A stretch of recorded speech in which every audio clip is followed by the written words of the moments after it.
લક્ષ્ય ન્યૂઝ, એક નજર, એક લક્ષ્ય. પાટણ જિલ્લામાં ધન્વંતરી આરોગ્ય રથનો પ્રારંભ. પાટણ જિલ્લામાં ધન્વંતરી આરોગ્ય રથનો પ્રારંભ. જિલ્લા વિકાસ અધિકારી શ્રી CL પટેલના હસ્તે આરોગ્ય રથને લીલી ઝંડી. બાંધકામ શ્રમિકોને મળશે સ્થળ પર જ પ્રાથમિક તબીબી સારવાર.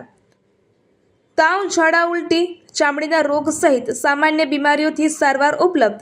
લોહી, પેશાબ, બ્લડ શુગર અને મેલેરિયા જેવી લેબોરેટરી તપાસ પણ સ્થળ પર. સગર્ભા મહિલાઓ અને બાળકોને પણ મળશે આરોગ્ય સેવા. પાટણ જિલ્લામાં હવે 3 ધન્વંતરી આરોગ્ય રથ કાર્યરત.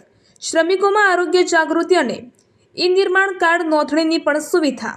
રિપોર્ટર પંકજ સાધુ, રાધનપુર, પાટણ. આજરોજ પાટણ ખાતે શ્રમયોગી કલ્યાણ બોર્ડ દ્વારા અસંગઠિત ક્ષેત્રના શ્રમિકો માટે ધન્વંતરી રથનું ફાળવણી કરવામાં આવેલી છે. જે ધન્વંતરી રથનું આજરોજ ઓપનિંગ કરવામાં આવ્યું. અત્રે ઉલ્લેખનીય છે કે જિલ્લામાં અગાઉ પણ 2 ધન્વંતરી રથ કાર્યરત છે. આ ત્રીજો રથ જિલ્લાને ફાળવવામાં આવેલો છે. આ રથ થકી જે અસંગઠિત ક્ષેત્રના જે બાંધકામ શ્રમિકો છે એ શ્રમિકોને નાની મોટી ઈજાઓ અથવા પ્રાથમિક સારવાર તાત્કાલિક સ્થળ ઉપર જ મળી રહે. ખાસ કરીને કડિયા નાકા કે એવા બાંધકામના જે સાઇટ છે એવા જગ્યાએ જે કામ કરે છે એ કામ કરતા વખતે જ એમને પ્રાથમિક સારવાર મળી રહે એવા ઉમદા આશયથી આ ધન્વંતરી રથનું આજરોજ લોકાર્પણ કરવામાં આવ્યું છે. Thank you.